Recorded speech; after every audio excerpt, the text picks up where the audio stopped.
Hello, everybody. Welcome back to episode 2 of the Pray for Speed Switzerland series. We are back on the Great St. Bernard Pass. In episode 1, we had just bumped down the Italian side. Here we are back at the top. We just drove back up, and we're pretty stoked on these long-haired goats. I'm not sure where you're from, but where we're from, we haven't seen these kind of creatures before. And that's a view down from the top. Pretty epic. This is our first time doing a descent on the Swiss side of the border, or first time in Switzerland riding at all.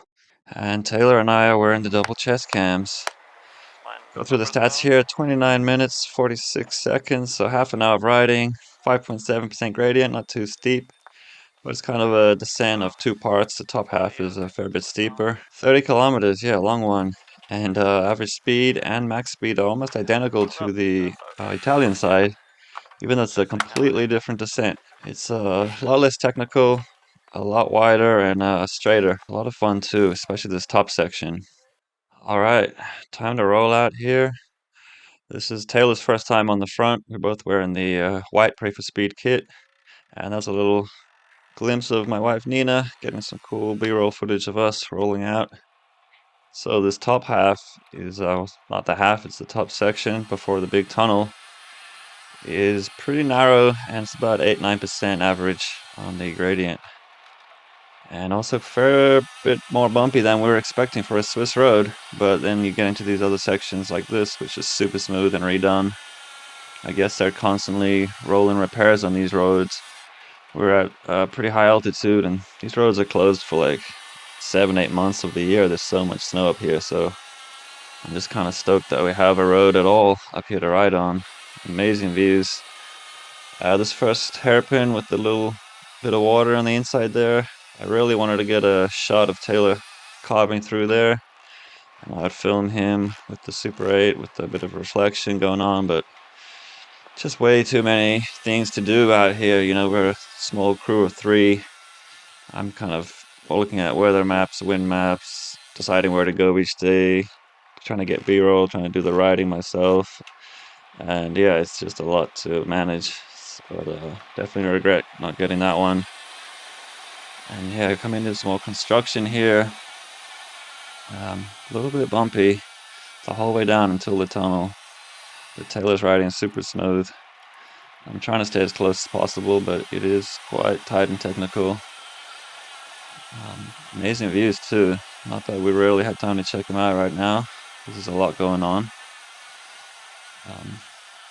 Giant coffin on the back of that truck. I've never really seen anything like that, but Switzerland's kind of 10 to 15 years ahead of everyone else's technology in terms of road building.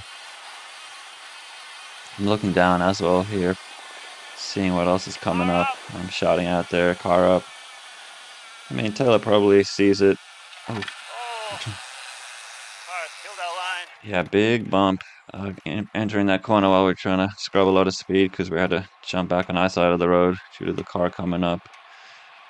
And yeah, like I said, I call stuff out even if it's only a quarter second before Taylor might see it, or he may have already seen it. But when we're going at this kind of speed, we really have fine margins, so even a few split seconds can be helpful, you know. The construction vehicle just pulled out and lets us go past. Another car coming up. It's really kind of busy up here. It's about 11:30 in the morning. You know, we started the other one nice and early at 9, and you could tell there was a lot less traffic on that episode 1.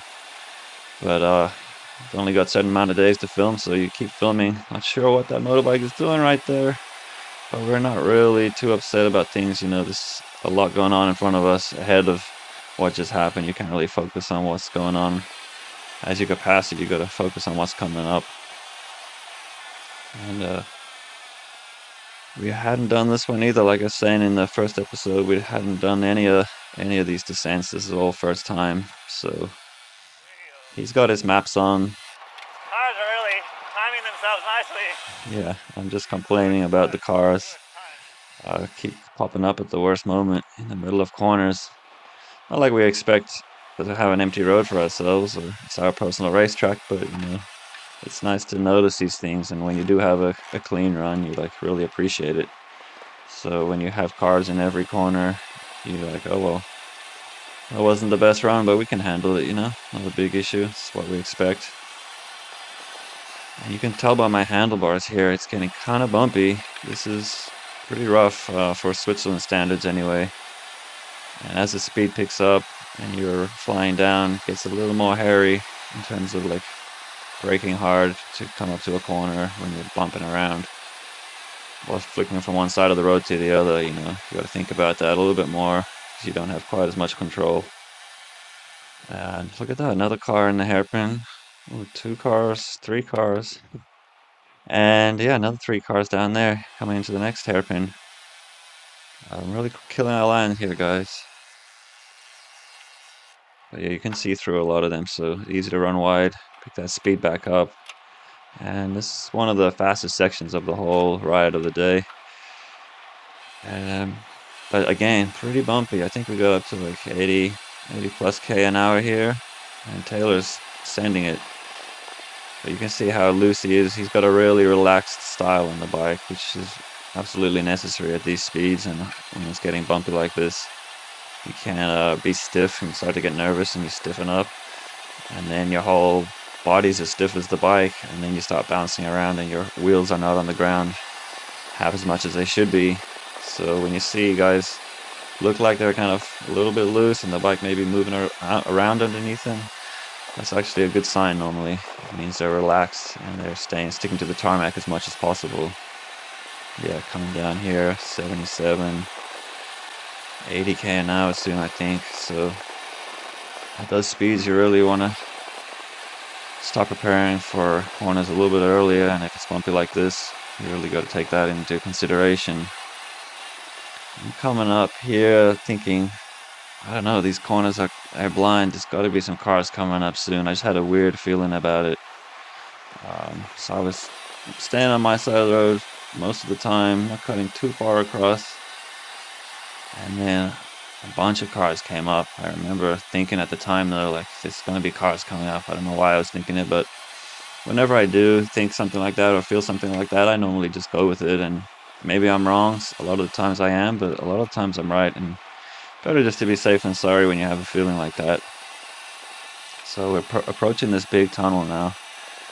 And I can see it coming up. I'm not sure if Taylor's exactly aware where it is, but I'm screaming on the inside, like, get past this car right now. It's a nice clear bit of road. He finally accelerates past because we don't want to be trying to pass cars inside of a narrow tunnel, you know. So yeah, I jump in front of Taylor here, and I'm into the tunnel first, and then we flick to his camera. And that's because I set the cameras up, his for inside the tunnel, exposed for the dark settings, you know, so you can see what's going on. If we were looking through my camera right now, it would be pretty dark in here. You wouldn't be able to see much at all. And if you're looking on Taylor's camera on outside the tunnel, it would be really overexposed and blown out all white. So that's a really cool thing about having Taylor here and having two bikes, is that we could keep the footage rolling. You know, if I had a motorbike, couldn't really do that. If we had a car, it'd have much better camera. It wouldn't be an action camera, but then you have a car and any cars or you know, that road we're just on, there's no way you could film that with a car safely. So yeah, really great to have two bikes rolling through here. And on the way up through all these descents on the drive up, I'm always in the passenger seat anytime we're going through a tunnel or just checking out, you know, any other conditions. I've got the GoPro out, I'm trying different ND filters and just double checking the settings on the way up so I know what to expect on the way down. Because like I say, we don't have time to come down, faff around at each spot and, you know, figure out how it's going to be. You kind of lock it in at the top and hammer down. If it doesn't work out, you either have to film the whole thing again or just be content with what you got. And, you know, maybe you had to cut the whole tunnel section out because you only had one camera rolling or you didn't think about it on the way up. Now I'm on the front and I'm thinking, gee, did I get bad luck on this? Why am I hammering heavy watts, no posting here? Taylor got a sweet run down on a steep section, but turns out we had like another 25 minutes to go, and after this tunnel, Taylor was on the front and it stayed pretty flat, like 4 to 1%. Like the further we got down the mountain, the flatter it got. and he really had to put in a massive shift on this run. I actually jumped on the front a few times to help him out. I felt so bad for him. Even though there's no one in shot then, it's just my handlebars. But yeah, he was suffering and working super hard. I'm not going to take you guys down the whole descent with commentary. There will be the regular raw run with the data on it if you want to check that out. In my opinion, the top section we did is definitely the best. It's steeper, it's in the high mountains, but the lower section here after we pop out of this tunnel is not too bad. It's another 20k at about average 60k an hour. We cross a couple of little towns, like 50-person towns. It's still beautiful out there. We're playing a little bit of traffic here and there where there's some construction backing traffic up. And yeah, it's just a great one if you're on the trainer. It's a 30-minute ride. So I encourage you guys to check that out. And I will be back in episode 3 with more commentary. And that is a super special one. It was my birthday that morning. We drove up the Furka Pass, and conditions on one side where we were going to film weren't great, but the other side, which we hadn't really thought about too much, were absolutely amazing. It's visually, I think, the most stunning one of the entire series, probably the most beautiful descent I've ever filmed. So don't miss out that one, and I will see you guys there. Cheers.